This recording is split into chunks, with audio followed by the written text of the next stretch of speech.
So hello everyone, I welcome you all to the second episode of Raste or Fascine. And today we have Arjo Banerjee, and he is Chief Culinary Officer, and he has also served as the personal chef of Dr. Manmohan Singh and Dr. Pranab Mukherjee. तो चलिए आज हम जानते हैं इनके journey के बारे में इन डिटेल, इन डेप्थ, बिल्कुल इनके करियर का स्टार्ट कैसे हुआ और कहाँ से इन्होंने एजुकेशन लिया है, फिर बाकी कैसा जर्नी रहा, इन डिटेल हम जानने की कोशिश करेंगे. So sir, first of all thank you so much, और बड़े ही एक्साइटमेंट और मोटिवेशन एनर्जी के साथ आपने हमारे इनविटेशन को एक्सेप्ट किया. So I am very thankful to you. Thank you Purushottam sir. To be able to contribute in any form where students can learn from my personal journey is an absolute pleasure, and it's a great honor for me to be able to sit with you and have this conversation. तो अगर मैं शुरुआत करूं, मैं एक बहुत ही छोटे से शहर जमशेदपुर से बिलोंग करता हूं. सो पापा टाटास के साथ जॉब करते थे. हम वहीं पले बड़े. स्कूलिंग सारी जो थी वो लोयोला स्कूल जमशेदपुर से हुई. जैसे कि हर मम्मी पापा का सपना होता है जमशेदपुर में कि उनके बेटे या तो डॉक्टर बने या इंजीनियर बने. तो मेरे मम्मी पापा का सपना कुछ अलग नहीं था, वो भी यही चाह रहे थे. बट 11th and 12th में मैं काफ़ी एक्स्ट्रा करिकुलर एक्टिविटीज़, स्पोर्ट्स, मैं स्टूडेंट काउंसिल में भी था स्कूल के, तो काफ़ी सारी एक्स्ट्रा करिकुलर एक्टिविटीज़ कर रहा था. पढ़ाई से थोड़ा सा ध्यान भटका हुआ था. आखिरी में बहुत सारी कोशिश की कि वापस अपनी इंजीनियरिंग की तैयारी करूं. मैंने प्योर साइंस 12th में किया था, physics, chemistry, maths and computer science. But मुझे ये भी नहीं पता कि मेरे पापा ने कब होटल मैनेजमेंट का फॉर्म भरा. मुझे नहीं पता था होटल मैनेजमेंट होता भी है. सो मैं जो भी हूँ, I became that by chance. तो जब रिज़ल्ट्स निकलने लगे मैंने रियलाइज़ किया कि इंजीनियरिंग कॉलेजेस में तो हो नहीं रहा है. अच्छा. काफ़ी स्ट्रेस था घर पे. 12th के बाद काफ़ी स्ट्रेस था. एंड बट मेरे पापा के बारे में मैं कहूँगा, ही वॉज वेरी क्लियर कि मुझे ईयर ड्रॉप नहीं करने देंगे. उनका बहुत क्लियर विजन था कि मुझे ईयर ड्रॉप नहीं करना चाहिए. और मुझे कॉलेज में एडमिशन लेके कुछ कोशिश करना चाहिए. बहुत रिजल्ट्स आ चुके थे, कुछ के अवेटेड थे. तो मैंने अपना होटल मैनेजमेंट का एग्ज़ाम दिया. 3 घंटे के एग्ज़ाम में मैं 2 घंटे में वापस आ गया था. तो पापा को लग भी रहा था कि पता नहीं क्या लिख के आया है ये. अच्छा. बट मेरा सिलेक्शन हो गया. मैं कैलकाटा गया. कहाँ हुआ था एग्ज़ाम? जमशेदपुर में हुआ था. सेंटर जमशेदपुर में था. फिर कैलकाटा में एक इंटरव्यू हुआ था. तो कैलकाटा में मैंने इंटरव्यू प्रोसेस इसलिए भी किया कि घर वालों से थोड़ा दूर चला जाऊं. हाँ, थोड़ी डांट कम मिले. तो ये interview right after that written exam? After the written exam. और फिर जब मैंने वो इंटरव्यू क्लियर किया, तो उसके बाद हमारे पास चॉइसेस थे. आप कौन सी सिटी चूज़ करना चाहते हैं. My first choice was Bombay. हमने रिसर्च किया, पता लगा कि बॉम्बे वाला जो कॉलेज है वो सबसे एडवांस्ड है उन दिनों. तो हमने बॉम्बे और दिल्ली बहुत क्लोज हुआ करता था. हमने बॉम्बे सेलेक्ट किया. और तो कहीं हुआ नहीं. तो बट यहाँ मेरा सिलेक्शन भी हो गया and I got the choice of Bombay. अब इसके बाद एक और इंटरेस्टिंग कहानी है. तो मैं पापा के साथ बॉम्बे पहुँचा. वो शहर मेरे लिए एक अलग ही दुनिया थी, क्योंकि हमने इतना बड़ा शहर हमने देखा नहीं था. इतनी गाड़ियाँ, इतना भीड़. Bombay it was very it was an absolutely different feeling, right. So और जब हम पहली बार अपने वहाँ पे दोस्तों से मिले, हमें समझ में आने लगा कि स्मॉल टाउन के बच्चे जो हैं वो अलग होते हैं. जो दिल्ली वगैरह से आए हैं उनका ग्रुप्स अलग बन रहा था. So it was quite an interesting way to start bonding. और अगर आप सच पूछे तो मुझे पता नहीं था कि मैं वहाँ क्या करने गया था. मेरा कोई सपना नहीं था, मुझे नहीं पता था. अच्छा, 12th के बाद सीधा कॉलेज जाना है तो मैं कॉलेज चला गया. बट फिर हमारी फूड प्रोडक्शन मतलब कुकरी क्लासेस, बहुत सारे सब्जेक्ट्स वहाँ पे पढ़ाए जाते हैं। तो food and beverage service, housekeeping. College का भी नेम मेंशन कर दीजिए। IHM मुंबई। सो ठीक है। Institute of hotel management, catering technology and applied nutrition Mumbai, Dadar में है। तो जब मैंने पढ़ाई वहाँ पे शुरू की और पहले 1-2 जो मेरी कुकरी क्लासेस या कलनरी क्लासेस मैंने ली, उसके बाद मुझे लगा कि शायद यही तो मुझे पूरी ज़िंदगी में करना था। And it was like a eureka moment कि मतलब मैं जो शायद खोज रहा था। एंड देन मैं फिर रिलेट करने लगा कि जो मेरा खाने के साथ प्यार है वो बचपन से ही बहुत ज़्यादा जुड़ा हुआ था। ये ईयर कौन सी ईयर की? ये है 1999। ओके, 1999। ठीक है। तो तब मैंने रियलाइज़ किया कि हमारे घर में सिर्फ मम्मी पापा, मैं और मेरा छोटा भाई, तो 3 मेल मेंबर्स और मम्मी अकेली trying to do everything for the entire family. और मुझे खाने का बड़ा शौक़ था, वो पापा और भाई में ज़्यादा नहीं था। तो मैं मदद तो करता था मम्मी की, बट सिर्फ एक ही स्वार्थ से कि मुझे खाना मिले। अच्छा, तो मैं उनकी हेल्प करता था, बट मैंने कभी सोचा नहीं था कि मैं एक प्रोफेशनल शेफ़ बनना चाहूँगा या कोई ऐसा सपना मेरे मन में है, ऐसा कभी भी नहीं था। बट हाँ, खाने से बहुत प्यार था। खाना मुझे बहुत अच्छा लगता था, अच्छी चीज़ें, और अगर उसके लिए कुछ करना पड़े तो मैं करने को तैयार रहता था। बट तब मेरा रियलाइजेशन हुआ, जब मैं कॉलेज में मैंने क्लासेस करनी शुरू की, मुझे समझ में आया कि ये तो बड़ा इंटरेस्टिंग स्पेस है। And cooking is both an art and A science, और वो हमें समझाया गया, पढ़ाया गया कॉलेज में। तो अलग अलग देशों की कल्चर्स, कुजीन के बारे में हम पढ़ने लगे। वो मेरे लिए बहुत इंटरेस्टिंग था कि मैं एक्सप्लोर कर रहा हूँ। अब ये हुआ कि 19 जुलाई, if I remember the date right, 1999 college का फर्स्ट डे था, और 19 अगस्त मेरा बर्थडे होता है। 1 महीने बाद सुबह मम्मी पापा का फ़ोन आया था बर्थडे विश करने के लिए, शाम को फिर आ गया, और उस समय हॉस्टल में सिर्फ एक ही फ़ोन होता था 20 कमरों के लिए। तो मैं लगा कि आज दोबारा कैसे फ़ोन आया। मैं जब गया तो वहाँ बड़ी खुशी थी वॉइस में। तो तब पता लगा कि BIT मेसरा में मैंने एग्ज़ाम दिया था, उसमें रैंक बहुत अच्छा तो नहीं था, बट हो गया था सिलेक्शन। अच्छा। और पापा बड़े खुश थे। And that was for engineering. अब पापा बड़े खुश थे कि इंजीनियरिंग हो जाएगा। ये उन्होंने कहा कि वो खुद इलेक्ट्रिकल इंजीनियर थे, तो वो कह रहे थे शायद इलेक्ट्रिकल या मैकेनिकल जैसा कुछ इंजीनियरिंग, हाँ, वो स्ट्रीम मिले। बट मेरे मन में एक ही ख्याल था कि बॉम्बे छोड़ के रांची नहीं जा सकता। मैं माया नगरी मुंबई में देख चुका था 1 महीने, and there was no taking a step back. मतलब आपको इस 1 महीने में मज़ा आने लगा था? हाँ, मतलब मुझे समझ में आ गया था। हाँ, ओके, मुझे समझ में आ गया था कि यही करना है। एंड यही मेरा शायद एक छुपा हुआ पैशन था, जो मुझे खिलने वाला था। हाँ, जो मुझे खुद ही समझ नहीं आ रहा था। एंड सडनली उसको पंख मिले थे उड़ने के लिए, एंड मुझे लग रहा था कि यही सही जगह पे पहुंच चुका हूँ। तो सॉरी, तो उसके लिए फिर 3 साल कॉलेज के पूरे किए।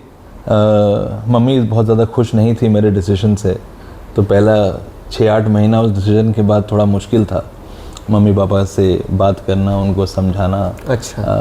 बट मुझे लगता है कि पापा के अंदर हमेशा एक बिलीफ था कि मैं अच्छा ही करूँगा।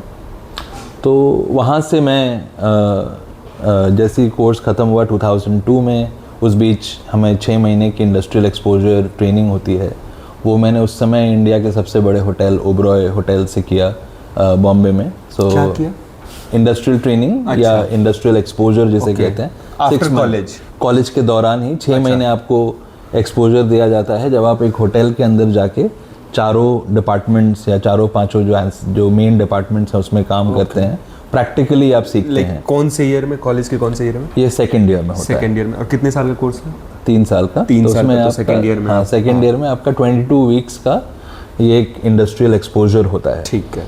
तो वो मैंने किया from the Oberoi towers and the Oberoi Nariman point में, उस समय दोनों होटल्स मिला के 1000 कमरे थे, तो सबसे बड़ा होटल इंडिया का उस समय, दोनों होटल मिला के हम कह सकते हैं। तो वहाँ and this was solely because of your college? It was only because of my college. अगर कोई और होता कहीं और से तो हो सकता है वो अपॉर्चुनिटी नहीं। हाँ, मतलब कोई और होटल मिलता। अच्छा, लेकिन इंडिया का सबसे बड़ा होटल सबसे बड़ा नहीं मिलता। तो वो कॉलेज था, मेरा इंटरव्यू हुआ, सो you no, so both put together. फिर वो 3 साल कॉलेज के ख़त्म हुए। फिर मैंने Marriott group of hotels join किया, JW Marriott Juhu. So now 1999 2002। Okay, ठीक है। तो 2002 में ग्रेजुएट करने के बाद JW मैरियट एक ऐसा होटल, उस समय सिर्फ आपको 3-4 होटल चेन्स ही मिलते थे, ताज, ओबरॉय, ITC। ओके। मैरियट तभी इंडिया आया था 1-2 साल पहले। It was first global chain, जो मतलब बड़े नाम वाली ग्लोबल चेन जो इंडिया में एंटर कर रही थी। एक होटल उनका बॉम्बे में ऑलरेडी खुल चुका था साल 2000 में, रेनेसांस, पवई लेक के बगल में। उस समय आप शायद 23-24 साल के रहे होंगे? नहीं, 21 साल का था मैं जब मैंने काम करना शुरू किया। ठीक है। आई थिंक 20 से 21 हो रहा था या 21 का रहा होगा उस समय। तो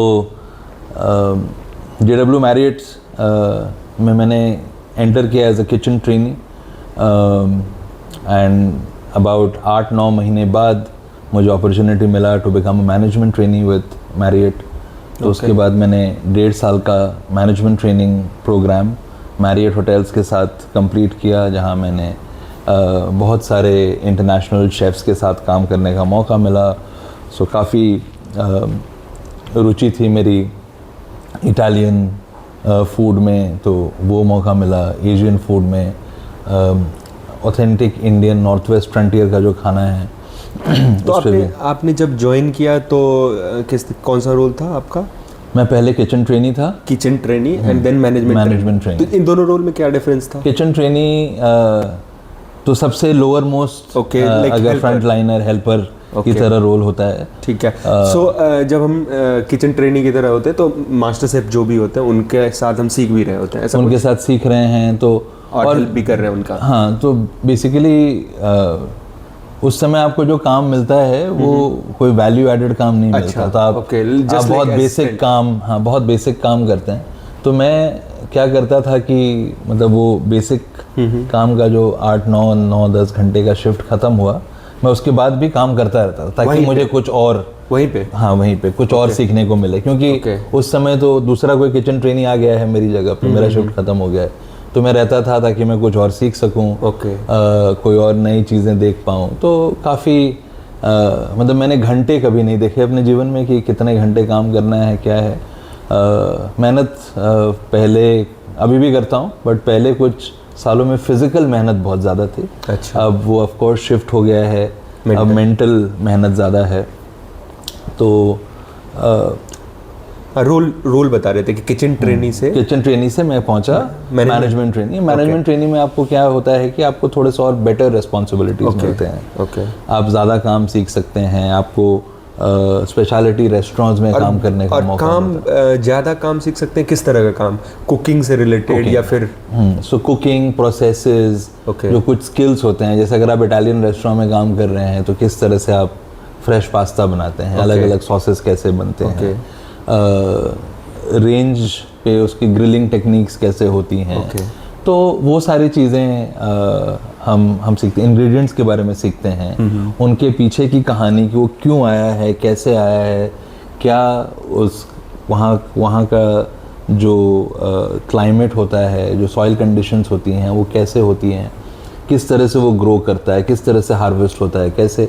तो ये सब चीज़ें कॉलेज में नहीं, ये सब हाँ वो सब कॉलेज में तो आपको पढ़ाते हैं, बट ये एक्चुअली जब तक आप अपने हाथ से करोगे नहीं और सीखोगे नहीं तो वो समझ नहीं आता।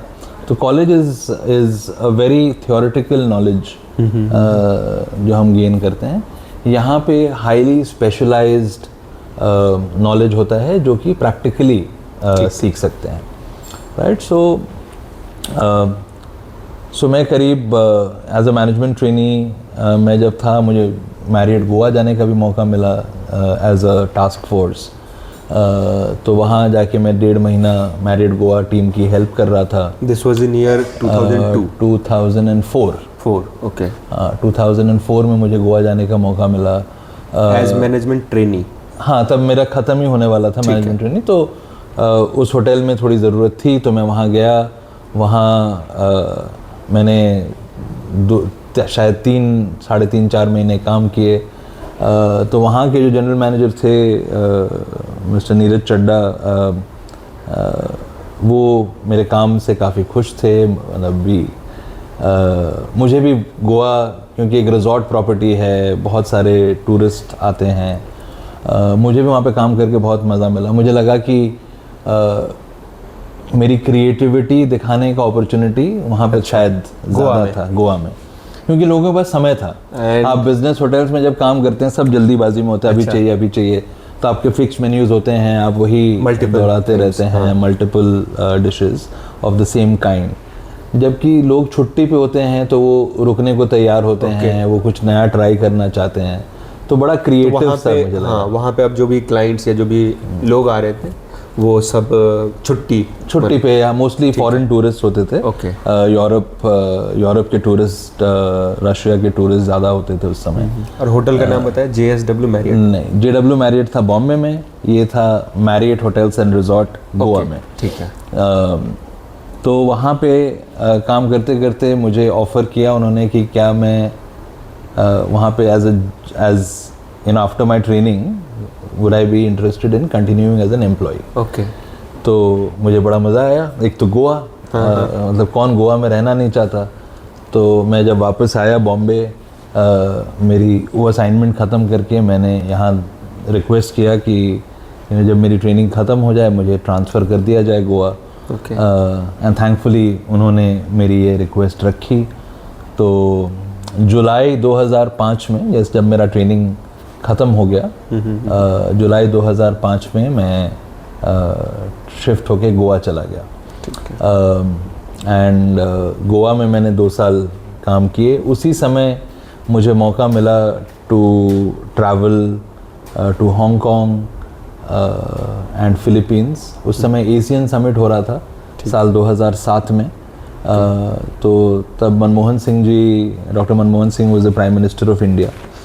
प्रणब मुखर्जी वाज नहीं, उस समय प्रेसिडेंट नहीं थे, उस समय फाइनेंस मिनिस्टर थे।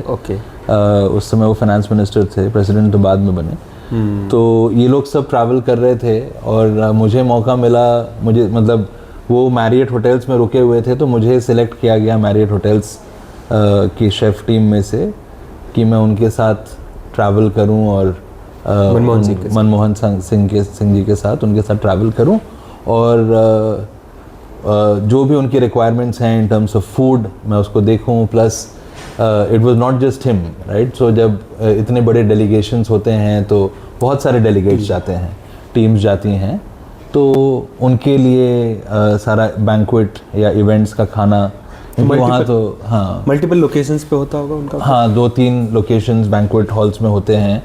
एंड जब हम इस तरह के काम में जाते हैं तो टिपिकली आप देखते होंगे होटल्स में कभी राजस्थानी फूड फेस्टिवल, कभी कुछ फूड फेस्टिवल, तो वहाँ उन्होंने इंडियन फूड फेस्टिवल भी करा दिया मैरियट होटल्स में। तो हम 2 लोग गए थे इंडिया से। बहुत एशियन समिट कहीं और हो रहा था? एशियन समिट हो रहा था फिलीपींस में। ओके। तो उनके साथ आप? हाँ, मैं वहाँ तो पहले दिल्ली आया, दिल्ली से मैं उनके साथ तो SPG होता है जो स्पेशल प्रोडक्शन ग्रुप होता है, उनके साथ वो सारे क्लियरेंसेस वगैरह होने के बाद उनके साथ ट्रैवल करके मैं उनके साथ 2-3 हफ्ते, मतलब मनमोहन सिंह जी तो शायद 3-4 दिन ही थे, बट फिर बाकी डेलीगेट्स थे और बाकी फूड फेस्टिवल्स वगैरह करते करते करीब 1 महीना मैंने हांगकांग फिलीपींस में बिताया। उसके बाद वहाँ से वापस आने के बाद मतलब मैं थोड़ा गोवा से बोर हो गया था। बोलना बड़ा मुश्किल होता है कि गोवा से कौन बोर होता है, सब जिसको देखो गोवा जाना चाहता है, बट मैं थोड़ा सा गोवा से बोर हो गया था क्योंकि बहुत दिनों से रह रहे थे। हाँ, बहुत दिन हो गए, करीब 2 साल। मुझे थोड़ा सा बिजनेस होटल में वापस जाना था। ठीक है। I was missing the action. Jamshedpur वापस आ पा रहे थे? नहीं, मुझे हाँ मतलब छुट्टियों में, होटल्स में छुट्टियाँ कम मिलती हैं, 6-8 महीने में एक आध बार। बट मेरे मम्मी पापा मुझसे मिलने आ जाते थे, तो जब मैं गोवा में भी था तो आके मेरे पास आके करीब साल में 10-12 दिन मेरे साथ रुक। अभी आपकी शादी वादी नहीं हुई है? अभी कुछ नहीं। नहीं, शादी की कहानी पे आऊँगा मैं। तो उसके बाद जब मैं वापस आया तो मुझे एक अर्ज सी थी कि अब हो गया गोवा, वापस बिजनेस होटल्स में जाना है, रिजॉर्ट प्रॉपर्टी कर लिया। हाँ, शायद आपने जो भी एक्सप्लोर करना था शायद वो सीख लिया था। हाँ, देख लिया था वो। ठीक है। तो उस समय मेरे बहुत ही खास दोस्त हैं, वो यहाँ गुड़गांव में क्राउन प्लाजा होटल है, सेक्टर 29। ये साल मैं बात कर रहा हूँ आपसे 2007 की। तो वो ऑलरेडी इस होटल प्री ओपनिंग होटल थी, मतलब अब होटल खुला भी नहीं है, उससे पहले ही कुछ सीनियर एम्प्लॉयज़ को हायर करते हैं, ताकि वो सारी तैयारी कर सकें और जिस दिन होटल खुले उस दिन सब कुछ रेडी हो। तो उसको हम प्री ओपनिंग टीम कहते हैं, बिफोर द होटल ओपन्स। तो उसकी प्री ओपनिंग टीम की हायरिंग चल रही थी। मैंने बातचीत की, सिलेक्शन हो गया और मैं गुड़गांव आ गया 2007 में। And he was your friend? He was my friend, he still my friend. Like वो कहाँ से थे, कैसे? वो उसको मैं कॉलेज से जानता हूँ। अच्छा, हम दोनों ने सेम कॉलेज में पढ़े थे। वो भुवनेश्वर से था, तो अगेन क्योंकि हम दोनों स्मॉल सिटीज से थे तो हमारा कनेक्शन थोड़ा गहरा था। तो मैं 2007 आई थिंक मार्च में मैं गुड़गांव आ गया। उसी साल हमने जून में नया होटल क्राउन प्लाजा ओपन किया, वो भी बहुत। हाँ, सेक्टर 29। उस समय शायद गुड़गांव में 2-3 ही होटल होते थे। एक ओबरॉय था, ट्राइडेंट, एक शायद ब्रिस्टल होटल था, तीसरा होटल ये था। तो जब हम उसमें भी एक बहुत अलग ही लर्निंग एक्सपीरियंस था, क्योंकि सब कुछ शायद सब कुछ ही नया करना है, सब कुछ ही नया करना है। डिज़ाइन, वर्क फ्लो, जो भी सामान, इंग्रेडिएंट्स वगैरह जो भी खरीद रहे हैं, सब खुद मैनेज करना है। अगर सब कुछ ठीक हो गया तो क्रेडिट आपका, गलत हुआ तो सारी गलती आपकी। कितने लोगों की टीम लगभग स्टार्ट किए थे आप लोग? हम मेरे पास किचन कलनरी में करीब 87-88 शेफ्स थे। अच्छा। और जो हमारी सपोर्ट टीम होती है, जो यूटिलिटी सर्विसेज, साफ़ सफाई करना और सेटअप्स वगैरह करने के लिए, वो करीब 40-45 लोग और तो करीब 130 के आसपास की टीम मैं मैनेज कर रहा था। तो मैं सेकंड इन कमांड था उस समय उस होटल का। एग्जीक्यूटिव सूस शेफ मैंने ज्वाइन किया था। तो वहाँ करीब ऑलमोस्ट 1 year 9 months मैं रहा, 8-9 months। फिर मेरे पास एक अपॉर्चुनिटी थी कि मैं लीला केम्पेंस्की जो एम्बियंस मॉल पे है उसको खोलूँ। उसको ओपन हो रहा था वो भी फिर वो नया होटल आ रहा था गुड़गांव में, तब गुड़गांव बूम होना शुरू हो रहा था उस समय, है ना। तो उस समय मेरे पास अपॉर्चुनिटी थी कि अब मैं उस छेड़े दे बाबा। ओके। हाँ, तो उस समय मेरे पास एक अपॉर्चुनिटी थी कि मैं अब एक और होटल खोलूँ, एक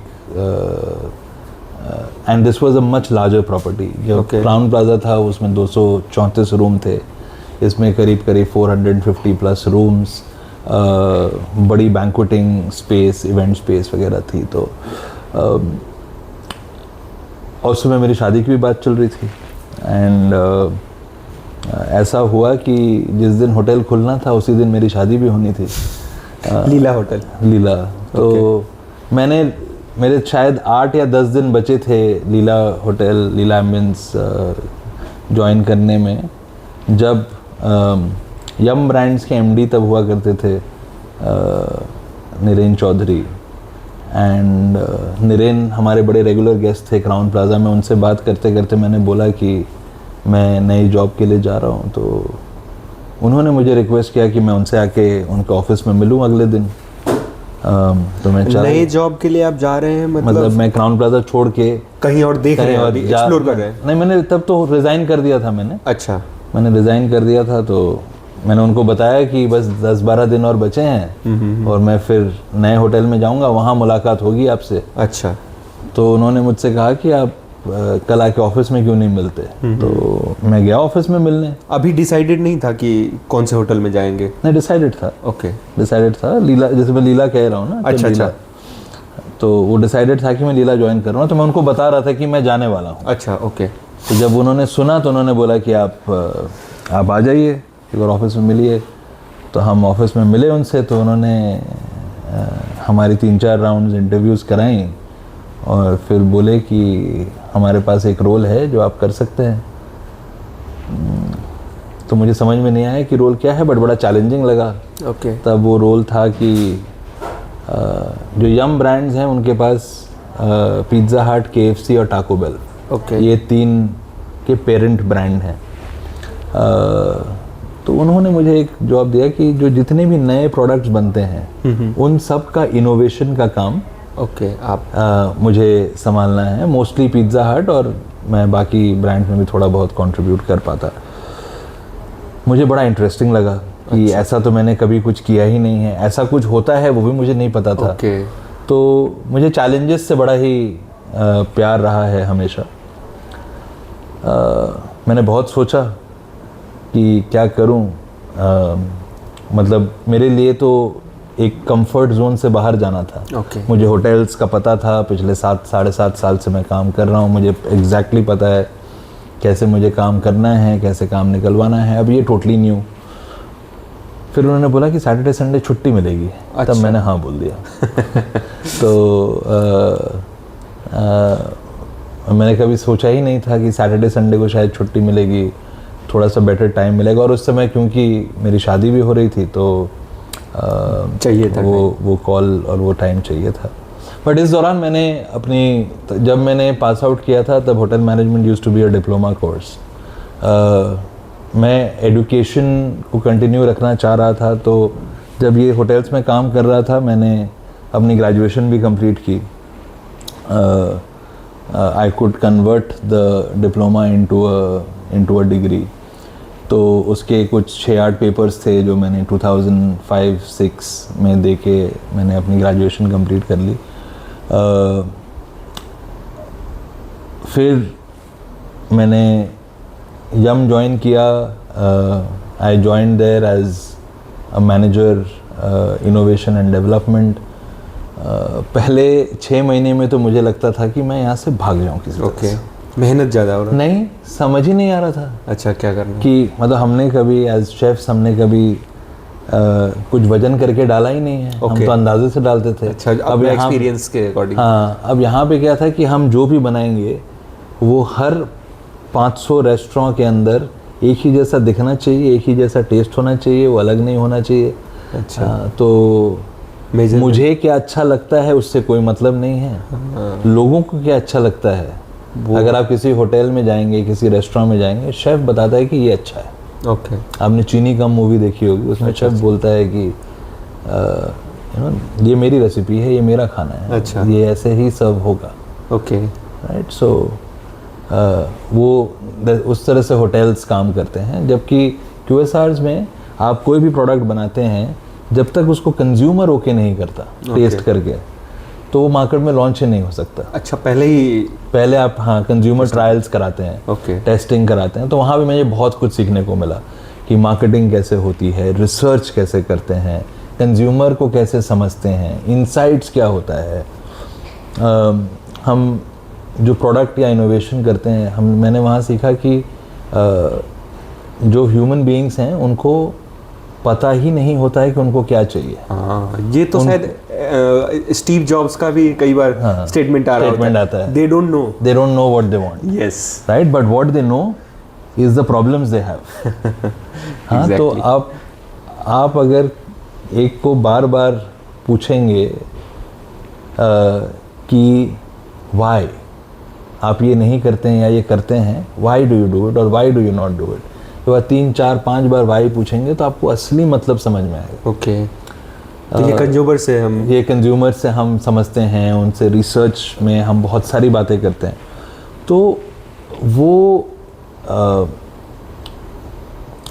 जो मुझे एक अंडरस्टैंडिंग मिली टुवर्ड्स मार्केटिंग, कंज्यूमर्स के थॉट लेड डिसीजंस, कैसे कंज्यूमर कैसे सोचता है, कंज्यूमर के लिए वैल्यू क्या है। और ये कैसे करते थे आप लोग, थोड़ा सा और डिटेल में बताइए। तो ये जनरली इसके रिसर्च एजेंसीज होते हैं। Okay. हम आइडेंटिफाई करते हैं कि कोई भी प्रोडक्ट या कुछ अगर हम बनाने की कोशिश कर रहे हैं तो वो किसके लिए बना रहे हैं। Okay. तो उसका एज ग्रुप, डेमोग्राफिक्स, उनकी स्पेंडिंग पावर क्या होनी चाहिए, तो वो पूरा डिफाइन होता है। Okay. उस तरह के लोगों को इनवाइट किया जाता है for surveys, for questioners, product testing कराते हैं, उनसे सवाल जवाब करते हैं। बहुत सारे वो सब जो सवाल पूछे जाएंगे वो शायद 3, 4, 5 बार रिव्यू होता है। तो आप लोग उस टीम के पार्ट नहीं होते हैं जो रिसर्च एजेंसीज होते हैं? रिसर्च एजेंसी पूरी रिसर्च मेथोडोलॉजी हमारे पास लेके आएगी। Okay. हम उसको पढ़ेंगे, उसको साइन ऑफ करेंगे, अप्रूव करेंगे, फिर ठीक है। वो अपने लोग डिप्लॉय करते हैं to get the research. And you don't have to,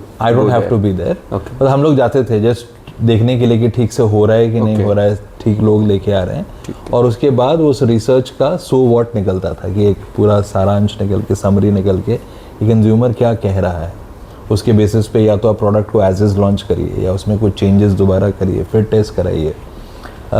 तो करते करते और ये कैसे करते हैं सर, ये रिसर्च एजेंसीज कहाँ, मतलब होटल्स में करते हैं या फिर? जनरली नहीं, जैसे अगर मैं पिज्ज़ा हट या KFC की बात करूं तो वो रेस्टोरेंट्स में ही करते हैं। Okay, multiple restaurant, multiple restaurants में। और वो अलग बाकी सारे लोगों का भी हो सकता है, जैसे पिज्ज़ा हट और जो, हाँ, जैसे मैकडोनल्ड्स अपना करता होगा, बर्गर किंग अपना करता होगा। तो हर एक, जैसे FMCG कंपनीज हैं, फॉर एग्जांपल अगर हम पेप्सिको की बात करें या कोक की बात करें, वो जब भी कोई नया प्रोडक्ट लॉन्च करते हैं वैसे ही नहीं लॉन्च कर देते। अच्छा।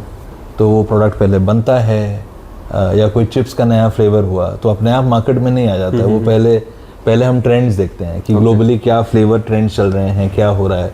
जनरली क्या होता है कि पहले जो US में, वेस्ट में जो ट्रेंड्स होता था वो इंडिया में आते आते 2-2.5 साल 3 साल लग जाते थे। बट आज क्या है कि आज इंस्टाग्राम का ज़माना है, तो वो जो शिफ्ट है वो बहुत जल्दी हो रहा है। वो कभी 3-4 महीने 6 महीने में ही वो ट्रेंड अब यहाँ कैचअप हो जा रहा है, क्योंकि वहाँ पे लोग अब वीडियो डालने लगे हैं, वो लोग भी जा रहे हैं, ट्रैवल ज़्यादा हो गया है, राइट। सो हम पहले ट्रेंड समझते थे, ट्रेंड्स के हिसाब से हमें लगता था कि अच्छा यहाँ के हमारे लोग और कंज्यूमर कैसे हैं, उनको क्या ठीक लगेगा, उसके हिसाब से आइडिएशन होता है, प्रोडक्ट बनता है। प्रोडक्ट बनने के बाद उसको हम पहले कंज्यूमर से टेस्ट कराते हैं, डिपेंडिंग कि कितना बड़ा प्रोडक्ट है, कितना लॉन्च है, कितना बड़ा लॉन्च है। वो टेस्टिंग उतनी ज़्यादा रोबस्ट होती है, जितना बड़ा होगा उतनी ज़्यादा टेस्टिंग होगी, उतनी श्योरिटी के साथ आप मार्केट में जाना चाहेंगे। So they are sure before launch? Of course, हाँ। ओके। देखिए उसके बाद भी प्रोडक्ट फेल हो सकता है, ऐसा नहीं है कि, बट जो चेक्स एंड बैलेंसेस हैं वो बहुत एग्जॉस्टिव होते हैं। तो मतलब बहुत ही, जैसे मैंने कहा, बहुत इंटरेस्टिंग जर्नी था। मैं करीब 8 साल और शायद 4-5 गोवा से शायद वापस आ रहे थे हम लोग। गोवा से हम वापस आए गुड़गांव। अच्छा। गुड़गांव में हमने किया क्राउन प्लाजा। हाँ। क्राउन प्लाजा हम जाने वाले थे एम्बियंस मॉल लीला, बट रास्ते में हमने पकड़ लिया यम। तो हमने अब यम के साथ 8 साल 3 महीने मैंने बिताया। और ये कौन से ईयर की बात है? अब 8 साल 2008 to 2016। ओके, ठीक है। इस दौरान 2-3 चीज़ें जो और हुई, I had the opportunity to have a coach. एक कोचिंग जर्नी मुझे मिली जब मेरे पास personal coach through Yum appoint किया गया to train me so on my management skills and management outlook. तब धीरे धीरे मेरी पोजीशन, कुकिंग स्किल्स तो आपकी थी, बाकी हाँ, अब मोर होलिस्टिक ट्रेनिंग। ठीक है। मैं मतलब वहाँ पे मैनेजर मैंने ज्वाइन किया था, मैं वहाँ पे डायरेक्टर लेवल तक गया। So I was director food innovation and commercialisation at Leela, at Yum. Okay, sorry. So director food innovation and commercialisation. उस दौरान मुझे मौका ये भी मिला कि मैंने एक शॉर्ट टर्म कोर्स किया IIM अहमदाबाद से on leadership and change management. So it was offline और online? No, it was offline. I was there in campus. Okay. So that course was called Leadership and Change Management. करीब 3 हफ्ते का शायद course था वो। वहाँ मैंने काफ़ी कुछ मुझे लीडरशिप के बारे में, चेंजिंग एनवायरनमेंट के बारे में। This course is for like कोई पहले से कुछ जो होना चाहिए कि ये पर्टिकुलर क्वालिफिकेशन या फिर? हाँ, तो बेसिकली क्वालिफिकेशंस एक बेसिक क्वालिफिकेशन है और number of years of executive experience. Okay, अच्छा। हाँ, तो उसके बेसिस पे सिलेक्शन होता है। ओके। तो वो मैंने वो वाला कोर्स किया। जब मैं यम के साथ था उस समय मुझे इटली जाने का भी मौका मिला। वहाँ जाके क्योंकि मैंने आपसे पहले ही कहा था कि इटालियन फूड के बारे में मेरा एक सॉफ्ट कॉर्नर है, मैं बहुत सीखना चाहता था। तो वहाँ पे एकेडेमिया बरेला, बरेला एक पास्ता की कंपनी है जो वर्ल्ड फेमस है। उनकी एक एकेडमी चलती है जहाँ पे वो क्लासेस लेते हैं on Italian cooking, pasta making, sauces. तो मुझे एकेडेमिया बरेला में जाके भी सीखने का मौका मिला। एक बहुत अच्छे मेरे इटालियन शेफ़ दोस्त बन गए, लुका चियानो। आज भी हम एक दूसरे से बात करते हैं। उनकी लिखी हुई एक किताब भी है मेरे पास जो उन्होंने मेरे लिए पर्सनली भेजी है। And this was in year? This was, I went to Italy in 2011। और जो मेरा IIM वाला कोर्स था, आई थिंक दैट वाज 2014 शायद, 13 या 14। ठीक है। तो पहले इटली गए, उसके बाद? हाँ, तो the reason I am mentioning is कि मुझे जो लगता है, and my advice to people in their careers is that it is important to remain a student forever. तो अगर हम सीखते नहीं रहेंगे, अगर वो हमें एजुकेशन, मतलब becoming a better version, learning something new, अगर आप नए स्किल्स अक्वायर नहीं कर रहे हो, यू विल बिकम इररेलेवेंट। हाँ, वर्क के थ्रू तो हम सीख ही रहे हैं बहुत सारी चीज़ें, लेकिन एजुकेशन को भी आपको एडवांस करना पड़ेगा। एडवांस करना पड़ेगा कि आपकी पर्सपेक्टिव चेंज होती है, लोगों से मिलना, समझना, सीखना, तो वो बड़ा इम्पॉर्टेंट होता है। और ऑल्सो क्योंकि आप जैसे जैसे एक ऑर्गेनाइजेशन में या लाइफ में ग्रो करते हैं, आप सिर्फ अपने काम का रिस्पॉन्सिबिलिटी नहीं लेते हैं, फिर आपके नीचे लोग जुड़ते हैं, you are impacting many lives and their families. तो अगर आप उनको ग्रोथ नहीं दे पा रहे हैं, the growth that they want, तो आपके लिए तो आपका जीवन असफल है मेरे नज़रिए से। तो वो बहुत ज़रूरी है कि as a human being, as a coach, as a mentor, आप कैसे ग्रो करें ताकि आपकी टीम आपके साथ चल पाए। और वो केवल आपके जो वर्क है, जैसे आपका सेफ है, ये वर्क ही नहीं, बाकी और भी स्किल्स, वो तो कम होता जाता है। हाँ, क्योंकि अब तो मतलब अब मैं ऐसी जगह की बात कर रहा हूँ जब मेरे पास, मैं खाना बनाता ही नहीं था। हाँ, तो अच्छा है, यहाँ जब आ गए तो आपको कुकिंग? Hardly any cooking. अच्छा। तो इट वाज मोर, जैसे मैंने कहा कि management roles, research, development, commercialisation, factories में जाना, वहाँ पे मशीनरीज़ कैसे चलती हैं, जब हम वॉल्यूम में काम करते हैं तो कैसे चीज़ें बनती हैं, कैसे बदल जाता है कुकिंग की केमिस्ट्री, उसको समझना। अच्छा। या 1 किलो खाना बनाएंगे 4 लोगों के लिए और 400 लोगों के लिए बनाएंगे तो केमिस्ट्री चेंज हो जाता है। अच्छा, ओके। आप तो उतना पानी नहीं, हाँ, उतना पानी आप नहीं डालोगे तो उधर कुछ और ही ऐसा बन नहीं है जाएगा। कि हम मल्टीप्लाई कर दें। मल्टीप्लाई नहीं होता है। तो it's not a direct multiplication, क्योंकि जब आप छोटी क्वांटिटी बनाते हैं इवेपोरेशन तेज़ होता है। हाँ, जब पका रहे हैं तो इवेपोरेशन तेज़ होता है, जब बड़ी क्वांटिटी बनाते हैं तो वो हीट होने में टाइम लगता है। इवेपोरेशन ये तो पानी का हुआ, बाकी चीज़ें भी बदल जाती हैं, क्योंकि अगर पानी बदलेगा तो नमक बदलेगा, मसाले बदलेंगे, तो बाकी सारी चीज़ें फिर क्वांटिटी चेंज होती रहेंगी। तो वो सब कुछ समझना है कि इम्पैक्ट क्या होता है। फूड सेफ्टी एक बहुत बड़ी बात होती है इन चीज़ों में, क्योंकि हम रियलाइज़ नहीं करते हैं कि कितने रिस्क पॉइंट्स होते हैं, हम उसको क्रिटिकल कंट्रोल पॉइंट्स कहते हैं। जब से हम खाना सोर्स करते हैं to the time it is served on the plate of the consumer, उसमें बहुत ज़्यादा फोकस होता है, क्योंकि अगर सेफ्टी ठीक नहीं है, खाने का क्वालिटी ठीक नहीं है, जो इम्पैक्ट होता है वो बहुत बड़ा होता है। हज़ारों लोग बीमार पड़ते हैं, फाइनेंशियल इम्प्लिकेशंस होती हैं, कोर्ट केसेस, लीगल इम्प्लिकेशंस, तो वो सारी चीज़ें एड अप हो जाती हैं, right. So anyways coming back to my young journey, मतलब अब करीब 8-8.5 साल करने के बाद ऐसा लगा कि कुछ और करते हैं. IIM अहमदाबाद और ये दोनों कोर्सेस आपने किया, उसके बाद कुछ और बता रहे थे. तो उसके बाद मतलब उसके बाद मैं तो करता ही रहा.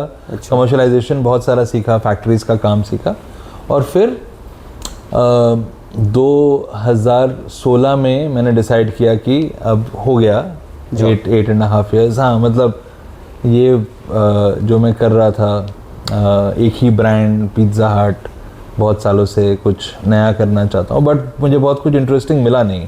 तो मैंने हर थोड़े टाइम पे आप कुछ न कुछ नया ट्राई करने के लिए, चाहे जॉब चेंज करना पड़ रहा है, लोकेशन चेंज करना पड़ रहा है, कुछ ना कुछ नया एक्सप्लोर करते जा रहे हैं. हाँ, बट हाँ, मैं कहूँगा कि इसे होटल्स किया मैंने 7-7.5 साल, 8 साल ये किया. तो ये इम्पोर्टेंट है कि change is necessary, right. So change ज़रूरी है, बट फ्रीक्वेंट चेंजेस नहीं होने चाहिए. ओके. कि हर 1 साल 2 साल में, तब जो है आप एक्सपीरियंस से भी नहीं सीखते. You don't gain the right kind of experience. 1-2 साल तो समझने में ही लग जाता है. तो मुझे लगता है कि आइडियली 5-6-7 साल अगर आप एक कंपनी में लगाते हैं, that's good enough time. Of course there are people who say कि 20 साल भी कम होते हैं, बट वो तो लोगों की अपने अकॉर्डिंग देखना पड़ेगा. वो आपकी mindset what fits for you. कहाँ पे आप, मेरे लिए सबसे इम्पोर्टेंट है कि अगर मुझे ग्रोथ दिख रही है, एंड ग्रोथ जनरली लोग बड़े मॉनेटरी और पोजीशन टर्म्स पे देखते हैं, बट मेरे लिए, मैं ये नहीं कह रहा हूँ कि मॉनेटरी और पोजीशन इम्पोर्टेंट नहीं है. मेरे लिए सेल्फ लर्निंग एंड डेवलपमेंट भी उतना ही इम्पोर्टेंट है. और इन सब में आपको मज़ा कितना आ रहा था? मतलब मज़ा तो मुझे हमेशा ही आया है. अच्छा. क्योंकि मैं हमेशा ही खाने के साथ जुड़ा रहा हूँ. ओके. तो मज़ा में तो कोई कमी नहीं थी. अच्छा, ऐसा नहीं लगा कभी कि नहीं जबरदस्ती जाना पड़ रहा है? नहीं, जॉब है तो ऐसा नहीं है. ओके. बट पिज़्ज़ा हट में लास्ट में मुझे थोड़ा सा लगने लगा था कि बहुत हो गया. मतलब सेम थिंग कर ले रहे थे अब स्विच. हाँ, wanted bit of a change, but उस समय कुछ मिल नहीं रहा था जो इंटरेस्टिंग हो. तो मैंने एक बड़ा बोल्ड स्टेप लिया.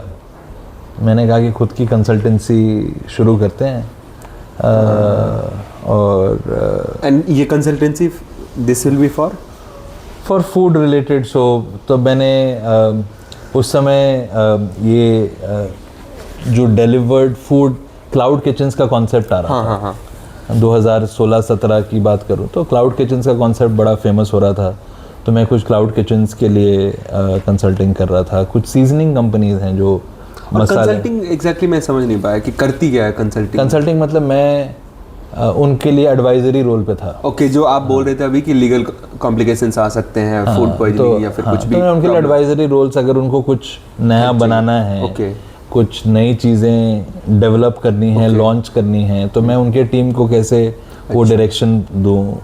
तो जैसे एक क्लाउड किचन था जिनको ओवरऑल हाइजीन, फूड सेफ्टी और वो प्रोडक्ट्स पे, वो उस प्रोसेस पे काम करना था, और प्रोडक्ट के तौर पे वो कुछ ग्लोबल प्रोडक्ट्स लेके आना चाह रहे थे कि दाल मखनी और बटर चिकन सभी बेच रहे हैं, हमें पास्ताज करने हैं, पिज़्ज़ाज करने हैं, बेक्स करने हैं. तो जो भी लोग स्टार्ट करते हैं उनको चाहिए ही होता है, उनको हेल्प तो चाहिए होता है. क्योंकि generally a lot of people who start this, they are not educated to do this. Okay. Right? So वो पर्टिकुलर स्किल नहीं है, हो सकता है बाकी कोई स्किल है. या फिर कोई एंटरप्रेन्योर है उसके पास, तो आपको एक टेक्निकल हेल्प तो चाहिए. ठीक है. ओके. Who is experienced. हाँ, हु इज एक्सपीरियंस्ड. तो कुछ सीजनिंग कंपनीज थी. फिर मैंने जुबिलेंट फूड वर्क्स जो कि डोमिनोज की मास्टर फ्रेंचाइजी, उनके लिए मैंने एक असाइनमेंट किया. और सर ये सब काम, ये जो आप कंसल्टिंग का अभी सोच रहे हैं स्टार्ट करना, ये शायद क्रॉन प्लाजा, लीला या फिर यम, इन लोगों के पास भी कोई और पहले से रहा होगा, तभी तो आइडिया आया होगा आपको. नहीं, मतलब वहाँ पे तो कंसल्टेंसी कहाँ होती है जहाँ पे आपका स्केल थोड़ा छोटा होता है. ओके. अच्छा. या फिर आप कुछ नया करने की कोशिश कर रहे हैं. ओके. वहाँ रिक्वायर्ड नहीं था उन लोगों को. वहाँ भी था, बट जैसे फॉर एग्जांपल जो मैं कह रहा था कि हम मार्केट रिसर्च करते हैं, तो जो हमारी रिसर्च कंपनी है वो तो हमें कंसल्ट ही कर रही है। ओके, ठीक है, राइट। थोड़े दूसरे फॉर्म में था। दूसरे फॉर्म में था, यहाँ पे एज एन इंडिविजुअल में था, वहाँ पे एज अ कंसल्टिंग कंपनी थी। अच्छा अच्छा। जैसे तो आप टीम की नहीं सोच रहे थे, आप इंडिविजुअली मैं सोच रहा था टू स्टार्ट विद, एंड फिर मैं देखना चाह रहा था कि कैसे ये आगे बढ़ेगा। एंड ये बेस्ड होता गुड़गांव में? मैं गुड़गांव में था, मेरी फैमिली यहीं थी, सब कुछ ठीक है, यहीं था सेटअप। तो मैंने ऐसे 4 कंपनीज के लिए मैंने कंसल्टिंग शुरू की। फिर मुझे एक फ़ोन आया दुबई से, तो उन्होंने मुझसे बात किया। अमेरिकाना करके कंपनी है, कुवैत फूड कंपनी, ईमार ने तभी एक्वायर किया था। तो उन्होंने फ़ोन करके मुझे बोला कि उनके कुछ ब्रांड्स हैं और वो मुझे कंसल्ट करना चाहते हैं। ओके। मैं बड़ा एक्साइटेड था कि और ये सब सर कॉन्टैक्ट्स आपके कैसे जा रहे थे? आपके अपने ही सर्कल से जा रहे थे? मेरे जो कलीग्स थे जो कई जगहों पे फैल चुके थे, अलग अलग पार्ट्स ऑफ द वर्ल्ड, तो उनको मैंने रीच आउट किया था कि you know I am looking for opportunities. ठीक है। तो दुबई में मुझे मौका मिला कि मैं कंसल्ट कर पाऊँ, तो उन्होंने मुझे दुबई बुलाया। दुबई जाके मैंने 2-3 दिन बिताए, कुछ काम करके उनको दिखाया, तो वो बड़े खुश हो गए। उन्होंने बोला कि आप कंसल्टिंग छोड़ो, आप हमें ज्वाइन कर लो। ओके। मैं बड़ा 2 माइंड्स में था कि क्या करूं, मतलब बहुत बड़ा डिसीजन है। अपना कुछ स्टार्ट, शायद आप ये एंटरप्रेन्योरशिप में जाना चाह रहे थे? मैं जाना चाह रहा था। सडनली एक जॉब वापस फुल कर रहा है, दुबई इंटरेस्टिंग है, और मेरा रोल जो था वो मिडल ईस्ट और नॉर्थ अफ्रीका में था।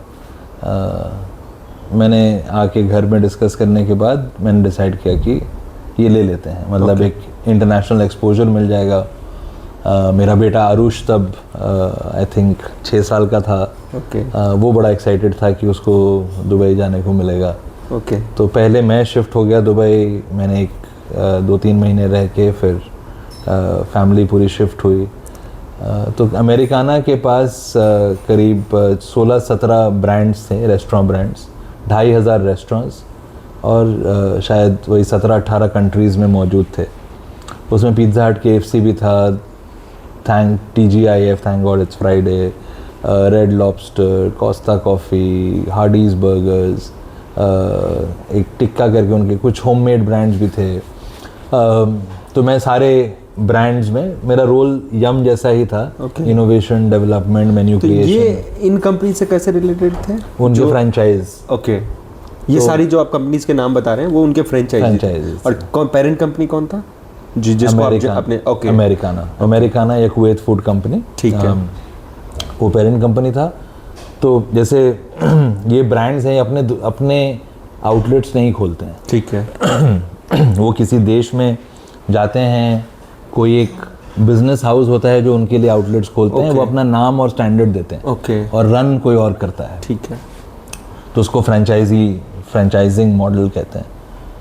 तो वहाँ भी मेरा बहुत ज़्यादा ट्रैवल था, क्योंकि अलग अलग देशों में जाना। तो करीब 1 साल 3-4 महीने काम करने के बाद 2017 बिगनिंग में ही मैं चला गया था। तो मुझे गुड़गांव से फ़ोन आया कि एक अलग ही अपॉर्चुनिटी है जहाँ मैंने कभी काम नहीं किया था। वो था food services, corporate food services, compass group India करके कंपनी है, जो ग्लोबल कंपनी है, हेडक्वार्टर्ड आउट ऑफ UK। सो उन लोगों ने मुझे रीच आउट किया कि एक अपॉर्चुनिटी है। मैं बिल्कुल श्योर नहीं था कि मैं दुबई छोड़ के आ जाऊं। और ये लोग कैसे रीच आउट कर रहे थे? आपके कलीग्स के थ्रू या लिंक्डइन के थ्रू? नहीं, थ्रू लिंक्डइन ही शायद उन्होंने रीच आउट किया था। ओके। और लिंक्डइन का कितना रोल रहा है सर कि आपने अपना प्रोफाइल लिंक्डइन पे मेंटेन करके रखा है इनिशियल डेज से ही, या फिर कैसे? आई थिंक मैं हमेशा से ही लिंक्डइन में प्रोफाइल्स अपडेट करता रहता हूँ, मैं एंगेज करता हूँ। Okay.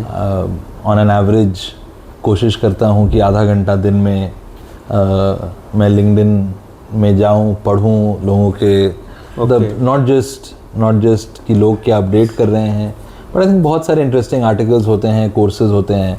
I think it's a beautiful platform overall. तो आप क्या चल रहा है चीज़ें सब कुछ प्रोफेशनली कनेक्ट होने के लिए कि इंडस्ट्री में क्या हो रहा है, क्या नई चीज़ें आ रही हैं, जिन लोगों से मैं पहले काम कर चुका हूँ, what are they doing, you know social media which is personal space और प्रोफेशनल स्पेस को अलग करना मुझे लगता है कि बहुत ज़्यादा ज़रूरी है. और ये प्लेटफॉर्म लिंक्डइन देता है कि आप प्रोफेशनल लेवल पे लोगों के साथ कनेक्ट कर सकें, वर्क लेवल पे कर सकें. तो अब मैं जब कंपस के लिए ऑफ़र आया तो मेरे लिए बहुत दुविधा थी. मैंने सिर्फ आरुष के लिए डिसीजन लिया वापस आने का, गुड़गांव, क्योंकि उसको मज़ा नहीं आ रहा था वहाँ पे. हाँ, तो एक्साइटेड बहुत था. जब गया तो एक्साइटेड बहुत था. अच्छा. अब फिर वहाँ उसने रियलाइज़ किया कि वहाँ तो बच्चे खेलने निकलते नहीं हैं. अच्छा. सब लोग गैजेट्स में, टेम्परेचर भी सूटेबल नहीं है. इतनी गर्मी है, ऑलमोस्ट 9-10 महीने साल के, इतनी ज़्यादा गर्मी होती है. और तो एनवायरनमेंट ही बहुत ज़्यादा पॉजिटिव नहीं है. स्कूलिंग 6 साल का था तो कैसे स्कूलिंग उसकी शुरू हो गई थी वहाँ पे. हाँ, तो we had found A+ school जिसमें उसका एडमिशन हो गया. तो मेरे वापस आने के कारण एक तो था कि आरुष मेरे लिए वेट करता था कि मैं कब अपने ट्रिप से, ऑफिस से वापस आऊँ. हाँ, क्योंकि आपका ट्रैवलिंग बहुत ज़्यादा ट्रैवल था. तो जब मैंने उससे पूछा कि गुड़गांव जाना चाहोगे, वो खुशी से डांस करने लगा. तो मेरे लिए वो बहुत बड़ा एक डिसीजन था. हाँ, कि मतलब हो सकता है पहले से दिमाग में चल रहा हो कि क्या करूँ, जाऊँ नहीं जाऊँ, तो अभी ये श्योर हो गए, आरुष ने श्योर करवा दिया. और फिर जब मैंने वापस आरुष के स्कूल में बात की तो वो बड़े अकोमोडेटिव थे. दे सेड कि आप बिल्कुल चिंता मत करिए, आप आ जाइए. मैंने कहा कि हो सकता है फाइनल एग्जाम ना दे पाए. मतलब अभी 3-4 महीने के लिए उधर गए थे? मतलब नहीं, वो लोग गए थे करीब 10-11 महीने के लिए. आरुष और उसकी मदर अदिति, वो 10 महीने 12 महीने के लिए. और मेरे को और 3-4 महीने हो गए थे. तो मुझे करीब 15-16 महीने हो गए थे. Okay. So that's when you know, तो उन्होंने बड़ा सपोर्ट किया, बोला कि आप टेंशन मत लीजिए. गुड़गांव के स्कूल या वहाँ के? नहीं, यहाँ के. ओके. जो जिस स्कूल को आप लोग छोड़ के वहाँ एडमिशन लिए थे, तो वो लोग जब हमने कहा कि हम वापस आना चाहते हैं तो क्या प्रोसेस होगा, तो उन्होंने बड़ा सपोर्ट किया. बोला आप कोई चिंता मत करिए, हम वापस उसकी एडमिशन ले लेंगे, सेम क्लास दे देंगे ताकि वो कंफर्टेबल रहे. और प्लस गुड़गांव क्योंकि हम इतने साल से रह चुके थे, 2007 में मैंने शिफ्ट किया था, 2009 में I got married. So good 7-8 years the entire family, और मेरे लिए 10 साल हो ही चुके थे. तो पूरी एक मतलब फ्रेंड्स का नेटवर्क था, सपोर्ट सिस्टम था. तो वापस आना was not too much of a worry. कोई दूसरा सिटी होता तो शायद सोचना पड़ता. सो आई टुक द कॉल कि, और प्लस जैसे मैंने कहा कि मुझे कुछ नई चीज़ें करने का में बड़ा मज़ा आता है. I think. हाँ, तो एक तो आरुष का रीजन था. दूसरा क्या रीजन था? दूसरा था कि गुड़गांव था. ओके. मतलब अगर कोई और सिटी होता तो शायद मुझे सोचना पड़ता. नहीं, फिर भी जॉब का कॉल आ रहा था ना आपको? नहीं. हाँ, तो वही मैं कह रहा हूँ. तो अब मेरा कंफर्ट था कि मैं गुड़गांव शिफ्ट हो जाऊँ. तो 2 रीज़न वो थे. अब जो रीज़न, जो मेरा प्रोफेशनल रीज़न था, वो ये था कि ये एक पार्ट ऑफ फूड सर्विसेज था जो मैंने कभी किया ही नहीं. ओके. अच्छा. तो होटल्स कर लिए. होटल्स के अंदर बड़े बड़े रेस्टोरेंट्स होते हैं, फाइन डाइनिंग रेस्टोरेंट्स होते हैं, वो कर लिया. उसके बाद जब मैं यम अमेरिकाना कंसल्टिंग वगैरह किया मैंने, उस समय मैंने quick service restaurants, casual dining restaurants, you know affordable casual dining restaurants. तो ये सारी जो कैटेगरीज़ हैं, जो हाई स्ट्रीट ब्रांड्स हैं, उन सब में मैंने फूड एंड बेवरेज का काम मैंने वहाँ कर लिया. अब एक और दुनिया थी, वो है जो कितने हज़ारों लोग हर रोज़ काम पे जाते हैं. हाँ, उनके भी तो ऑफिसेज में खाना बनता है, खाना मिलता है. सो उसको हम कहते हैं contract food services. So this was new concept. This was a new thing for me, जो मैंने कभी नहीं किया था. दैट वाज और ये पहले से और भी जगह हो रहे थे, अदर कंट्रीज में भी? हाँ, अदर कंट्रीज में भी हो रहे थे। अदर कंट्रीज में बहुत ज़्यादा था, इंडिया में एक्चुअली कम था। ओके। क्योंकि इंडिया में अभी भी घरों में खाना बनता है। हाँ, डब्बा कल्चर है, लोग खाना कुछ लंच बॉक्स लेके जाते हैं। बट अब 2017-18 में ना धीरे धीरे 15 से धीरे धीरे शिफ्ट होना शुरू हो गया था। ओके। क्योंकि फिर आप देख रहे थे कि घरों में दोनों लोग, husband wife both are working, both partners are working. Affordability बढ़ गई थी लोगों की कि बाहर खाना खा सकते हैं। पहले एक अफोर्डेबिलिटी की भी दिक्कत होती थी कि अगर घर पे खाएंगे तो it's far cheaper as compare to eating out और बाइंग फूड। ऑर्गेनाइजेशंस भी चेंज हो रही थी इंडिया में काफ़ी। वो क्या चाह रहे थे कि लोग जो हैं वो फोकस काम पे करें। ये नहीं कि खाना बनाना है, ये करना है, हाँ, तो लेट होंगे या फिर और भी। तो ऑफिस में कैसे फैसिलिटीज़ प्रोवाइड करा पाएँ ताकि employees in a free mind आ पाएँ। सोशल मीडिया पे कई बार ये जो प्लेसमेंट ऑफर्स कर रहे होते हैं, तो डायरेक्टली नहीं बोलते हैं ये लोग, लेकिन बैक एंड से शायद मुझे लग रहा है कि प्रमोट कर रहे होते हैं कि बहुत सारी फूड फैसिलिटीज है, जो मन है वो खाओ। बिल्कुल, फैसिलिटीज को दिखा रहे होते हैं। फैसिलिटीज तो फूड ही नहीं है, मतलब फैसिलिटीज आज की डेट में आपको जिम्स मिलेंगी, best in class medical care, अगर किसी इन देयर ऑन कैंपस। तो बड़ी बड़ी जो ऑफिसेज कैंपसेस बनते हैं, नैप रूम्स होते हैं जहाँ पे लोग दोपहर को अगर या कभी भी थोड़ा अगर आराम करना चाहते हैं तो आराम कर सकते हैं। ब्रेकआउट एरियाज़ होते हैं जहाँ पे लोग गेम्स खेल सकते हैं। सो बेसिकली ये जो फैसिलिटेट कर रहे थे उनके वर्क को, वो उसका एक पार्ट फूड बहुत बड़ा रोल प्ले करता है। सिर्फ पैसा does not attract people anymore. And अभी अगर आप देखेंगे वर्क प्लेसेस तो वहाँ पे अलग अलग जनरेशन्स काम कर रहे हैं, राइट। सो बेबी बूमर्स अभी धीरे धीरे रिटायर होके ख़त्म हो रहे हैं। तो जेन जीज हैं, जेन एक्स हैं, जेन अभी millennials have now entered the work force. तो सबकी रिक्वायरमेंट्स और डिमांड्स बड़े अलग अलग हैं। और जो यंगर जनरेशन था वो सिर्फ पैसा और स्टेबिलिटी नहीं देख रहे थे। वो उनके लिए एनवायरनमेंट कैसा है, ऑफिस कैसा है, how is the overall look and feel, how are they feeling about coming to work. तो इमोशनली कैसे, वो सोशली कैसे कनेक्ट करते हैं अपने कलीग से, वो भी बड़ा इम्पॉर्टेंट हो जाता है। As a result this space was growing. और हमें लगा कि बाहर तो ये काफ़ी हो ही चुका था, अब इंडिया में जिस तरह के ऑफिसेज वगैरह बन रहे थे बहुत ज़्यादा फोकस था। तो एक मेरे लिए चैलेंज था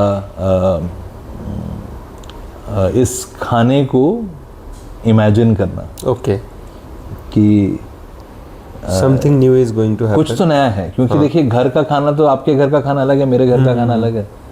हाँ, मुझे तो ज़रूरी नहीं है कि आपके घर का खाना पसंद आए या मेरे घर का खाना आपको पसंद आए। जो बाहर रेस्टोरेंट में मिल रहा है वो आप रोज़ खा नहीं सकते, क्योंकि उसमें तेल, बटर, घी, मसाले इतने ज़्यादा डले होते हैं। तो आप उसको ओकेशनली खा सकते हैं, आप उसको रोज़ नहीं खा सकते, एवरीडे मील नहीं बन सकता है। तब एवरीडे में कैसे उसको इंटरेस्टिंग भी बनाया जाए, ये भी चैलेंज था कि जो ऑफिसेस में बनेंगे वो एवरीडे मील होना चाहिए। डाइजेशन में ईजी होना चाहिए, आपको वापस जाके काम करना है, वैरायटी होना चाहिए। रोज़ एक जैसा खिला दोगे तो नहीं खाएगा कोई। हाँ, तो उसमें उनकी भी कुछ नीड्स होती हैं। कभी सेलिब्रेशन है, कोई अच्छी खबर आई है तो सेलिब्रेशन, तो उसके लिए कैसा खाना होना चाहिए। किसी को हेल्दी खाना है, किसी को कम तेल वाला खाना खाना है, किसी को सैलड्स, सैंडविचेस टाइप खाना खाना है। तो कैसे हम पूरा फूड जो है सारा वैरायटी को मेंटेन करें, उनकी ज़रूरतों को समझें, कैसे क्रिएट करें। और गवर्नमेंट तो कोशिश कर रही है कि और बड़ी बड़ी कंपनीज इंडिया में आके अपने ऑफिसेज खोलें। तो बहुत सारे बड़े कैंपसेस, बड़े ऑफिसेज यहाँ पे हज़ारों लोग काम करते हैं। तो उनके लिए फूड काउंटर्स भी बहुत सारे, 15-20 फूड काउंटर्स हम लोग। तो मतलब अगर सेम कैंपस में जो भी जैसे साइबर हब है, तो वहाँ मल्टीपल कंपनीज होती है, तो सब लोग मल्टीपल कंपनीज के लिए कोई एक कंपनी करती है ऐसा फूड प्रोवाइड, या फिर अलग अलग कंपनीज? जनरली कंपनीज अपने कॉन्ट्रैक्ट्स अलग अलग ही करते हैं। ओके, ठीक है। तो अगर कोई कंपनी एक्स है तो वो अपने एम्प्लॉयज़ के लिए वो कितना खर्चा कर सकते हैं, ओके, वो मॉडल क्या है कि एम्प्लॉयज़ पे करते हैं कि कंपनी खुद पे कर रही है, ओके, या सब्सिडाइज्ड है कि पार्टली एम्प्लॉय पे करता है पार्टली कंपनी पे करता है, डिपेंडिंग ऑन उनकी रिक्वायरमेंट्स क्या है, बजट्स क्या हैं, वो उसको इंडिविजुअली कॉन्ट्रैक्ट आउट कर देते हैं। ठीक है। और तो कंपस में मेजरली हमने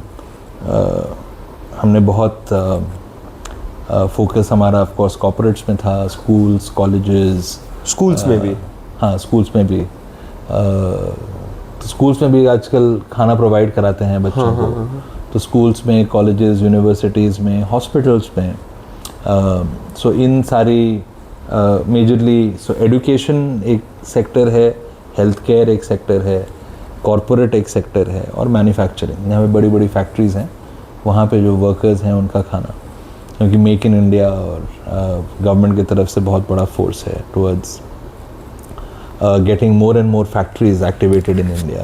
तो सो करेंटली ऑफ कोर्स मेरा जो रोल है वो है towards feeding about workforces of India across various industries. बहुत बड़ी टीम है, करीब 5,000 शेफ्स काम करते हैं, 12 लाख मील्स हम हर रोज़ प्रोड्यूस करते हैं। अच्छा, आप लोग और मल्टीपल कंपनीज एक कोई एग्जांपल दीजिए, मतलब ओवरऑल, मतलब थोड़ा सा एस्टिमेटेड कि अगर कोई सेवर हब में कोई कंपनी है तो कितने लोगों को एक, तो ऐसे मैं मतलब हमारे लिए ऐसी कंपनीज भी होती हैं जहाँ पे हम 8 से 10 हज़ार लोगों को खाना खिलाते हैं एक साथ एक दिन में okay. और ऐसी भी होती हैं जहाँ पे हम 200-300 लोगों को भी खिलाते हैं। तो उतना बड़ा रेंज होता है depending on the work force कहाँ पे है। सो टिपिकली क्या होता है कि गुड़गांव जैसी जगह में बहुत ज़्यादा कैंपसेस नहीं है। अगर आप बैंगलोर और हैदराबाद जाएंगे वहाँ पे बड़ी कंपनीज ज़्यादा मिलेंगी, गुड़गांव में ज़्यादा कॉर्पोरेट ऑफिसेज हैं। तो गुड़गांव, बॉम्बे, मतलब वॉल्यूम्स बड़े कैंपसेस बैंगलोर, हैदराबाद, चेन्नई में मिलेंगे। बट जैसे बॉम्बे हो गया, गुड़गांव हो गया, जहाँ पे जगह कम है, लैंड कम है, वहाँ पे आपको छोटे ऑफिसेज ज़्यादा मिलते हैं। तो उस तरह से उसका ब्रेकअप होता है।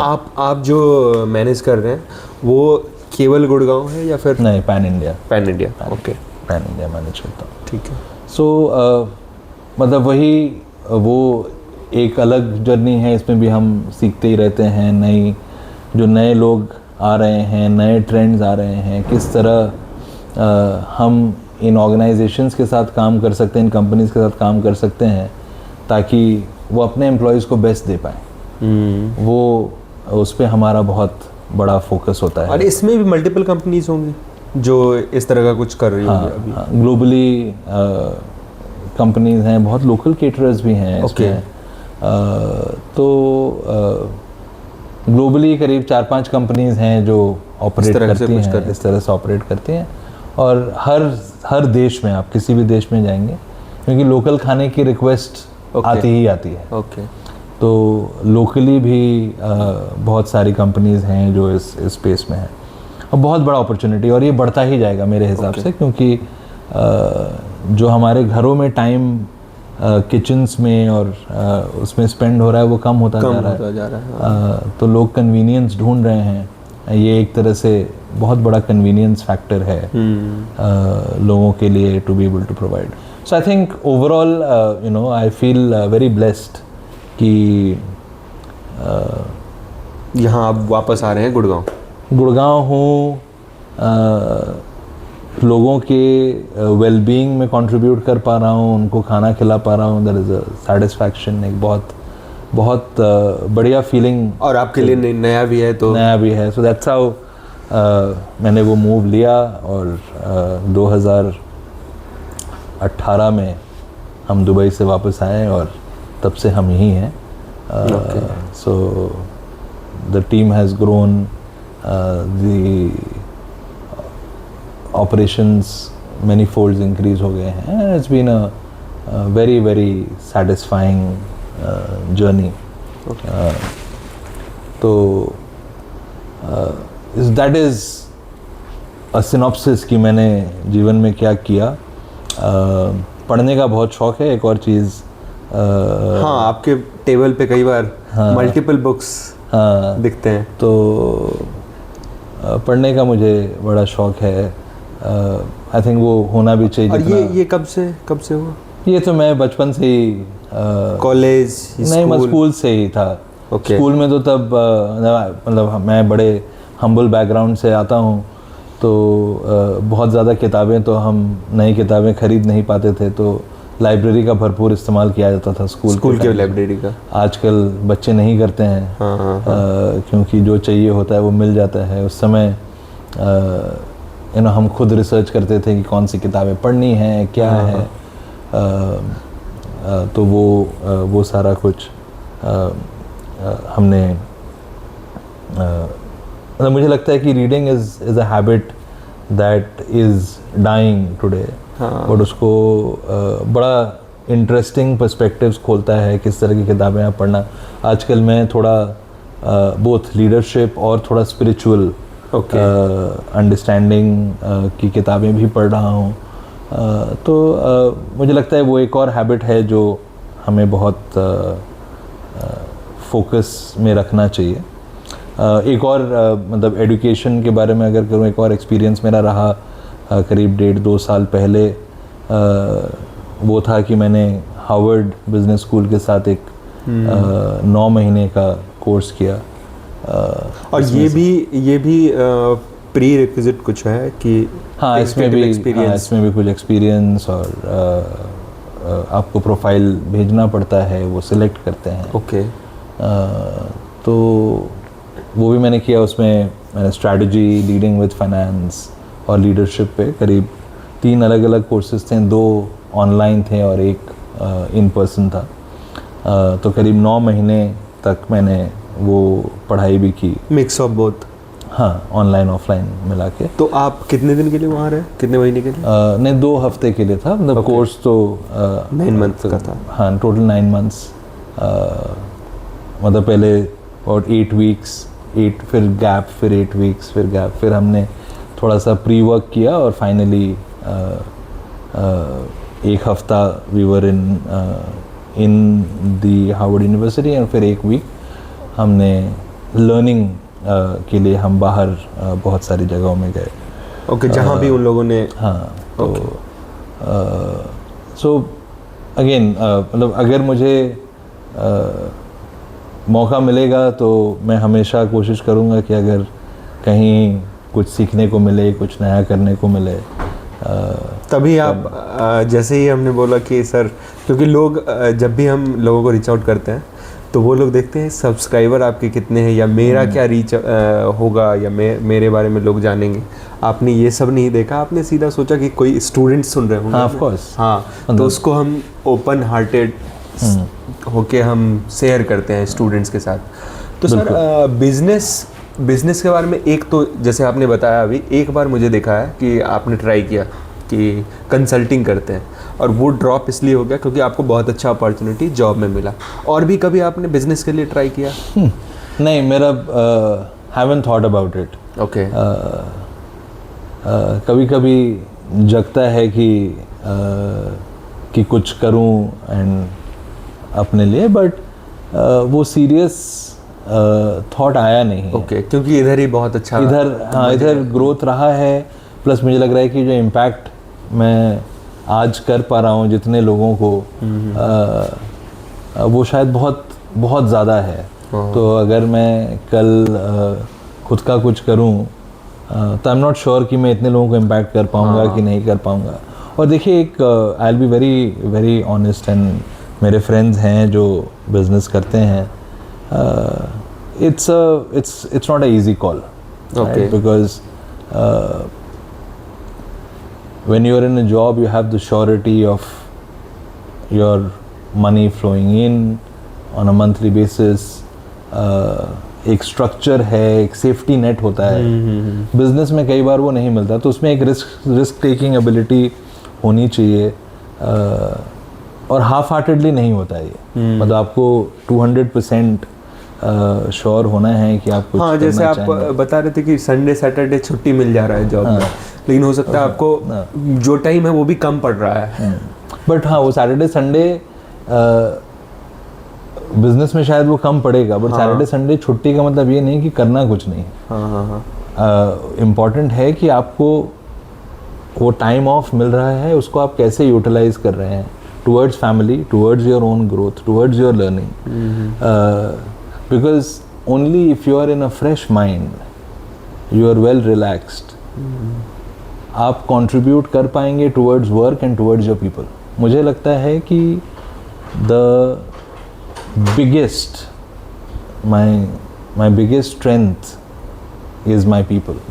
मेरे साथ जो काम करते हैं, अगर मैं उनकी ज़िंदगी में चेंजेस ला सकता हूँ, उनको मैं थोड़ा सा बेहतर बना सकता हूँ from their skill sets, they will automatically grow and they will help me rise. Right? So शुरू में कई बार लोगों के मन में होता है कि मेरा क्या मेरा क्या मेरा क्या। आई थिंक जैसे जैसे आप लैडर में ऊपर चढ़ते जाते हैं, आप रियलाइज़ करते हैं कि मेरा कुछ नहीं है, मेरी टीम का क्या। अगर वो खुश हैं तो मैं अपने आप ही ऊपर चले जाते हैं। मैं अपने आप ही, क्योंकि वो आपका काम कर रहे हैं, वो आपको हेल्प कर रहे हैं। आपको पास अगर वो काम अच्छे से कर रहे हैं, आपके पास स्ट्रेटेजिक थिंकिंग के लिए टाइम है, आप नई चीज़ें कर सकते हैं, आप नए स्किल्स सीख सकते हैं। तो इसीलिए मुझे लगता है कि मैं शायद 2-3 चीज़ें कहता हूँ। एक, नंबर 1, रिलेशंस बहुत इम्पोर्टेंट होते हैं। आपके टीम के साथ, आपके कलीग्स के साथ, आपके सबऑर्डिनेट सुपीरियर्स के साथ, कोचेस मेंटर्स के साथ कैसे आप रिलेशनशिप्स पे काम करें। बिकॉज जो भी जॉब स्विचेस की बात आपने मुझसे पूछी, वो इन्हीं नेटवर्क से ही आता है। लोग एक दूसरे को रेकमेंड करते हैं, बताते हैं। कोई किसी से पूछता है तो वो कहते हैं अच्छा जी आप इनसे बात करिए, तो दिस में बी द राइट पर्सन। तो एक है कि आपकी नेटवर्किंग जो है वो बड़ी स्ट्रॉन्ग होनी चाहिए। आपके रिलेशनशिप्स स्ट्रॉन्ग तभी होती है when you are genuine, right. So authentic और जेन्युइन अगर आप हैं, कोई मलाल आपके मन में नहीं है, आप with an open heart, with the right intention किसी के साथ बात करते हैं, उनको हेल्प करते हैं, तो रिलेशन अपने आप बिल्ड होगा। और कैसे इन चीज़ों की भी सीखना पड़ता है, रिलेशनशिप्स के बारे में पढ़ना सीखना, ऐसा भी कुछ है या फिर नहीं? सीखना पड़ता है, क्योंकि अलग अलग पर्सनालिटी टाइप्स होते हैं। जैसे हमारे यहाँ पे मैंने एक सीखा है बहुत सालों से, जो मैं बहुत इस्तेमाल करता हूँ, वो है कि एक हम प्रोफाइलिंग करते हैं। यहाँ पे 4 तरह के प्रोफाइल्स होते हैं।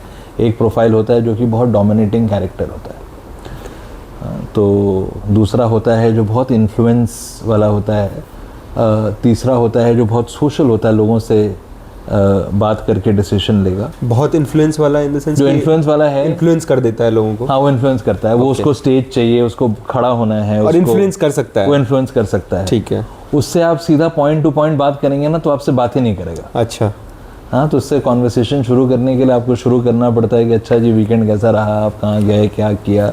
हाँ, फिर धीरे धीरे आप मुद्दे पे आइए। तो मतलब बात करने से पहले वो सब पहले आपको समझना पड़ता है। अच्छा। जो डोमिनेंट वाला बंदा होता है उसको सीधा पॉइंट पे बात करनी है, ठीक है। उसको यहाँ वहाँ की बात करनी ही नहीं है। ओके। जो सोशल है वो क्या है कि वो सबकी बातें सुनना चाहता है, वो खुद डिसीजन नहीं लेना चाहता, रिस्क नहीं लेना चाहता, सबको लेके साथ चलना है।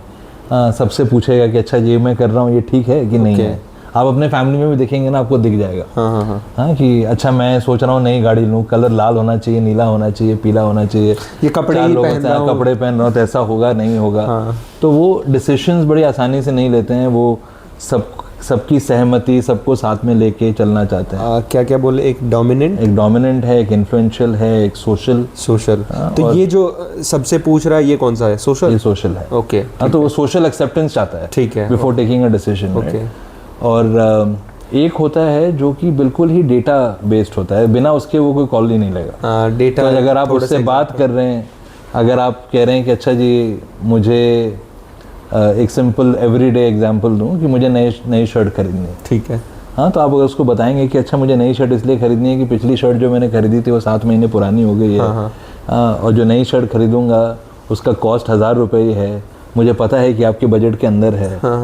तो जब आप उसके पास सारा डेटा पॉइंट लेके जाएंगे, वो डिसीजन मेकिंग उसके लिए आसान होगा। बोलेगा अच्छा ये सब बताना पड़ेगा ओके, ऐसा नहीं है कि हाँ ये शर्ट तुम्हें अच्छा लगेगा तुम पहनोगे तो इतने से काम नहीं चलेगा। तो ये कौन सा ट्रेड था, कौन सा ये इसको हम कहते हैं कि somebody who relies on data, okay, data and conclusions, data based conclusions करते हैं ये। ठीक है, तो जो डोमिनेंट होगा उससे आप बोलेंगे कि मुझे शर्ट खरीदना, बोलेगा हाँ ठीक है खरीद लो, बोलेगा नहीं मत खरीदो। ओके, जो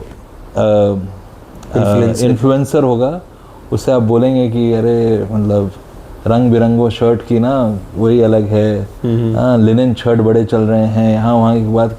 अब वो जब अगर आप उसको जैसे ही वो था मुझे एक शर्ट खरीदना है, मोस्ट प्रॉब्ली कहेगा कि जो चाहिए वो खरीदो। अच्छा, he will not have anything. जो सोशल वाला है वो शर्ट खरीदने आएगा, पहले पूछूंगा मैं खरीदूँ कि नहीं खरीदूँ, अच्छा खरीदूँ तो कौन सा खरीदूँ, फुल स्लीव की हाफ स्लीव, हाँ कि कलर कैसा होना चाहिए, सोबर होना चाहिए, ब्राइट होना चाहिए, 4 लोगों को पहना के दिखाएगा, सोशली एक्सेप्टेंस लेगा। और एक चौथा है जो बोलेगा कि अच्छा जी आपको क्यों खरीदना है उसका पूरा डेटा बताइए। अच्छा, ये कुछ टाइप्स तो जनरली जो लोग फाइनेंस में अकाउंटिंग में काम करते हैं वो लास्ट वाले कैटेगरी के होते हैं। जो क्रिएटिव जॉब्स में होते हैं वो इन्फ्लुएंसर टाइप होते हैं, क्योंकि उनको सीधी बात करनी नहीं है, उनको ना हवा में घूमना है थोड़ा। अच्छा, हाँ, थोड़ा दिमाग खोल के चारों तरफ देखना है, समझना है।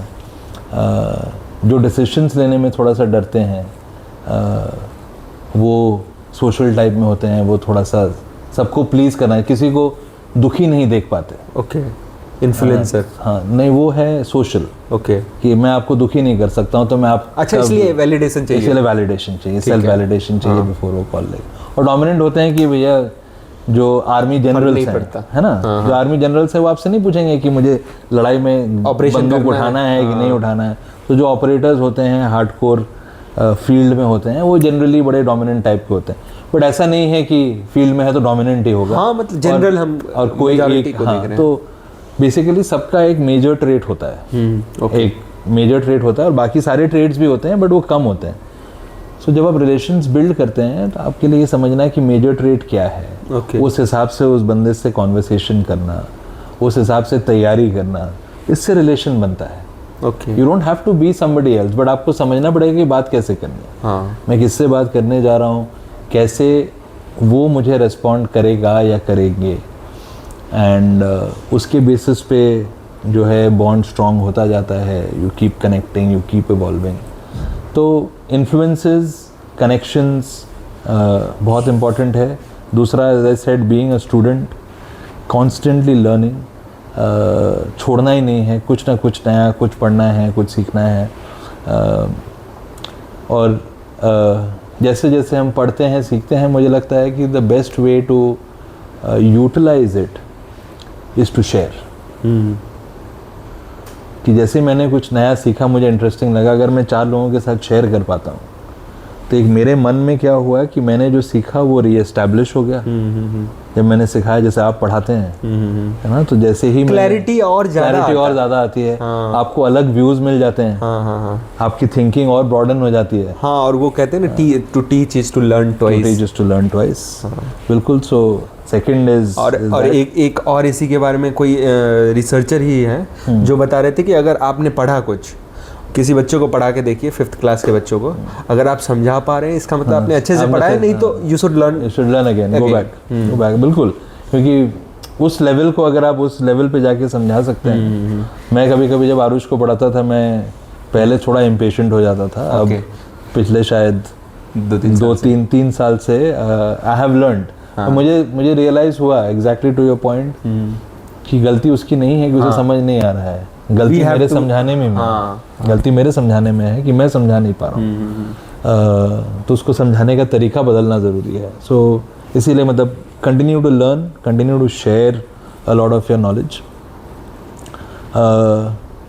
तीसरा, मुझे लगता है कि आपके वैल्यूज़ बहुत क्लियरली आइडेंटिफाइड होने चाहिए।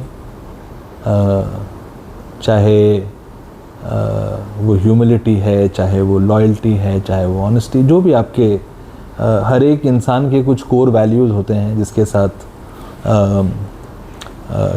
मतलब मेरे लिए रेजिलियंस एक वैल्यू है कि मैं किसी चीज़ को छोड़ूंगा नहीं। अगर शुरू किया है तो चाहे क्या कितना भी ज़रूरत पड़े, तो मेरे लिए resilience as a value, loyalty as a value, courage as a value is very important. कि डरना नहीं है, कोशिश करेंगे, हार जाएंगे कोई बात नहीं, सीखेंगे फिर करेंगे।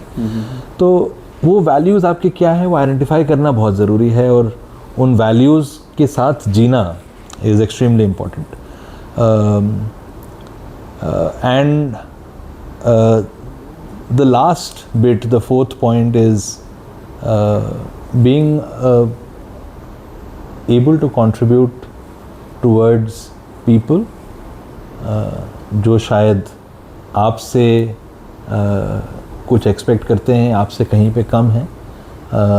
जो भी आपकी क्षमता है, मुझे लगता है कि वो एक पार्ट वो है, चाहे थ्रू नॉलेज हो, थ्रू मनी हो, through most of the cases में तो मनी तो बहुत रेयरली ही किसी को चाहिए होता है।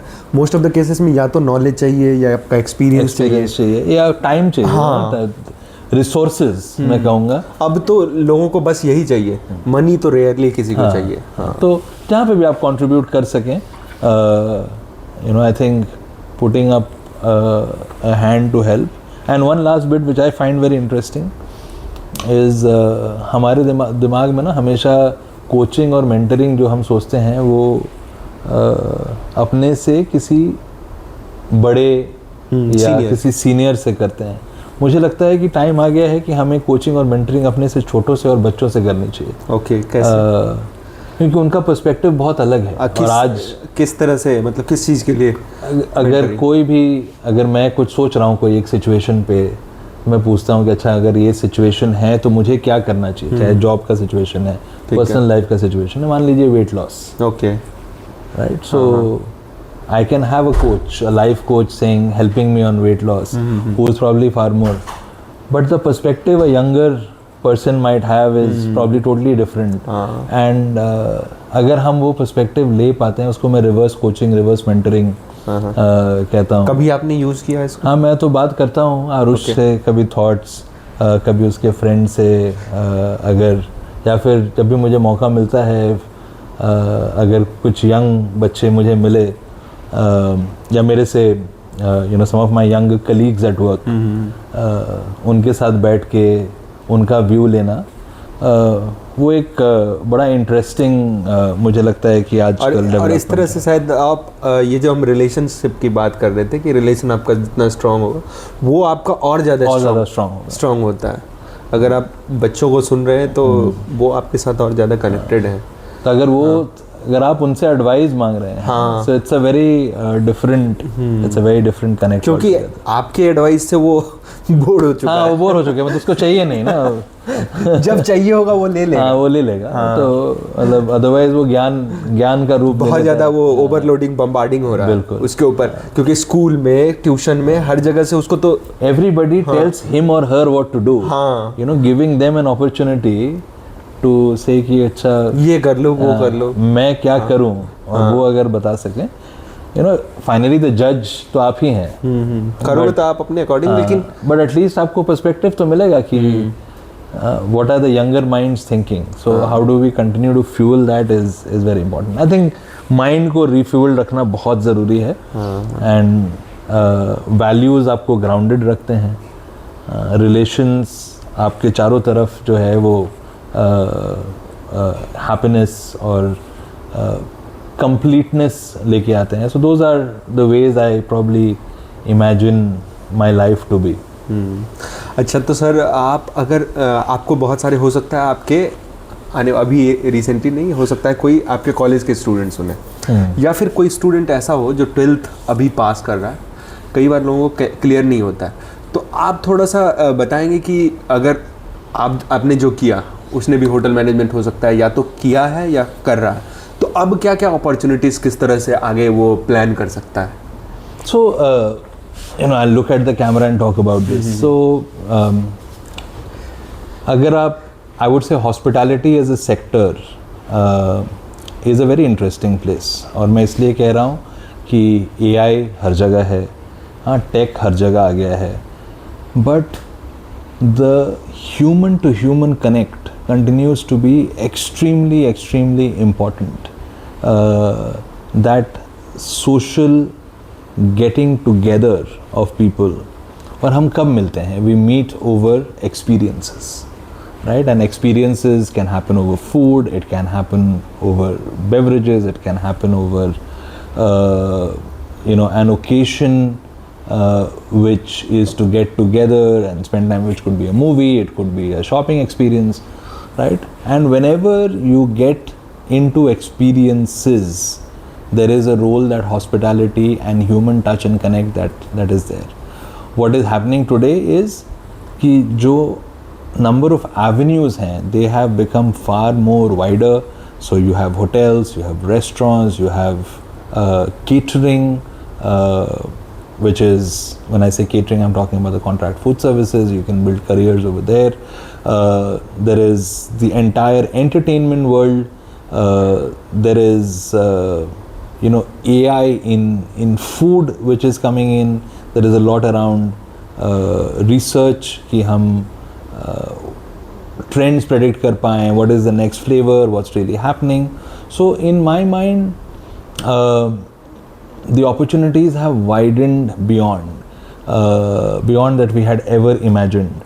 But what is extremely important to remember is that the time that is needed to really establish in yourself in hospitality is probably a little more, because there are skills that you have to learn.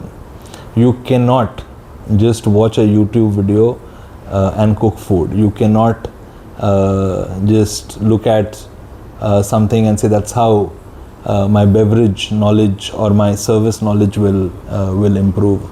It only happens with practice. So I think while the opportunities are great, a little bit of patience is going to help each and every one of you to be able to deliver. And as an industry, I see this as a recession-proof to a large extent, a very very cushioned industry for people to be in. क्योंकि मैं जहाँ से मैं देखता हूँ, चाहे कुछ भी हो जाए, people will continue to go out, people will continue to get together, people will travel, people will spend vacations, people will explore cultures, they will continue to learn. So the opportunities are huge, and now it is multicultural opportunities to travel out. So I think it's in a great space to be, and I would love to talk to some of you if you want to reach out to me at a personal level for some more personal advice. That's always a possibility. Thank you. Thank you so much sir, आपने हमारे लिए इतना time निकाला और अपनी journey को हमारे viewers के साथ, स्टूडेंट्स के साथ, यंग इंडियंस के साथ शेयर किया. आपसे आई एम श्योर बहुत सारा कुछ सीखने को मिला, और मेरे लिए भी ये बहुत ही बड़ी लर्निंग अपॉर्चुनिटी थी. मैं इस वीडियो को फिर से देखूंगा और कोशिश करूंगा कि इससे मैं अपने लाइफ में आगे कुछ सीखूं और इसका यूज़ करूं. Thank you so much. Thank you so much.